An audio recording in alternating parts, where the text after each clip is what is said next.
Mes attentes, je dois dire qu'elles sont difficiles à définir parce qu'aujourd'hui, on sait que le statut a quand même pris un solide coup dans l'aile, que la situation est de plus en plus difficile pour la plupart des artistes. Moi, mes attentes, c'est qu'on puisse avoir un dialogue sur l'emploi, mais malheureusement, la ministre n'est pas, enfin, c'est pas dans ses attributions, alors qu'elle puisse faire pression au niveau de l'emploi pour obtenir différentes choses. Je pense que ça, c'est important. Alors, le fait de participer à cet atelier, c'est de nouveau amener de l'information au cabinet pour lui permettre de travailler en lui donnant des informations qui sont fraîches et récentes et avec des points de vue très diversifiés. Voilà. Donc, ma participation est là pour amener de l'info et pour espérer trouver des solutions qui soient appropriées pour les artistes et pour la façon de laquelle ils travaillent.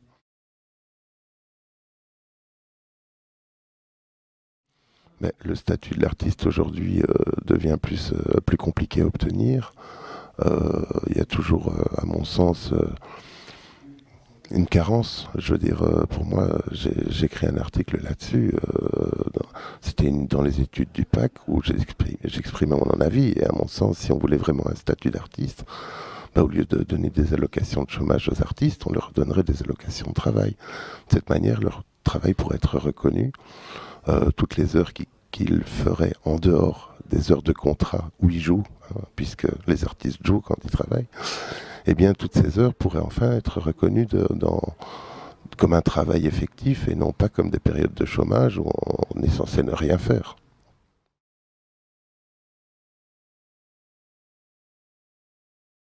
Si on le mettait déjà au centre des budgets, ça serait pas mal parce que je pense qu'on est sur un pourcentage de 13% d'emplois artistiques sur la masse salariale du secteur. 13%, c'est peu parce que finalement, ces 13% servent à faire vivre l'ensemble du secteur aussi.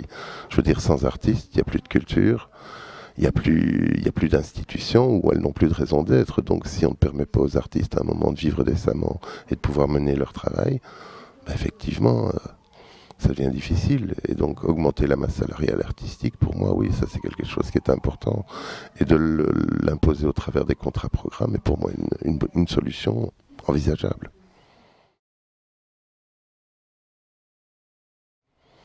Mais je crois qu'aujourd'hui, il y a plein de gens qui ont des propositions qui sont faites.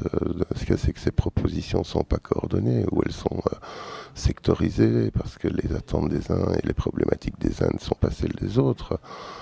Donc, à mon sens, ce qu'il faudrait arriver, c'est à réunir l'ensemble des secteurs et voir quels sont les dénominateurs communs qui permettent d'avoir une vue d'ensemble et une revendication commune. Et ça, pour l'instant, on l'a pas.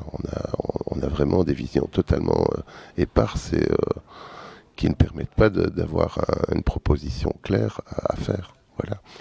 Donc moi, ce qui m'aurait intéressé dans ce type d'atelier, c'est qu'on fonctionne avec des outils d'intelligence collective, parce qu'aujourd'hui, moi, je travaille avec ce genre d'outils, et je vois l'efficacité que ça peut avoir, et en termes de réunion, et en termes de recherche de pistes. Quand on met 8 personnes ou 9 personnes sur une problématique, pendant 2 heures, ben, il ressort quelque chose de ça, si on a une bonne méthodologie pour le faire.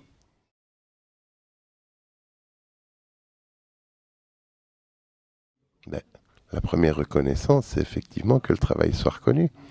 Et de nouveau, comme je le disais tout à l'heure, les périodes de chômage sont des périodes de chômage, ce ne sont pas des périodes de travail. Et donc, je pense que c'est là qu'on a un problème. Par ailleurs, un ensemble d'artistes sont obligés de monter des ASBL pour gérer leur structure. Ils se retrouvent dans des situations où c'est la grand-mère qui devient président de l'ASBL parce que eux-mêmes, étant au chômage, ne peuvent pas prendre ce genre de responsabilité. On a fait une année du volontariat qui finalement n'a mené à rien, puisque cette revendication-là n'a jamais été entendue.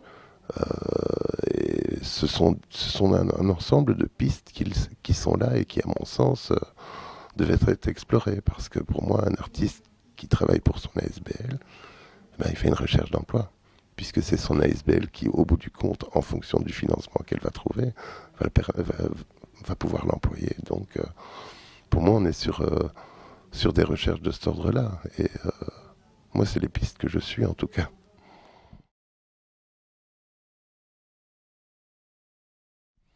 Ben, la mission pour l'emploi des artistes, c'est une association qui fait de l'insertion socio-professionnelle. On travaille en accompagnement de projet, on fait du conseil, on donne de la formation. Principalement, d'ailleurs, on a un gros axe formation sur tout ce qui est outils intelligence collective, parce que, de nouveau, les artistes travaillent en groupe, travaillent avec beaucoup de partenaires. Je crois que c'est pas seulement dû aux artistes, je crois que les centres culturels ont le même genre de problématiques. Et être bien outillé pour mener ce genre de choses est une bonne chose.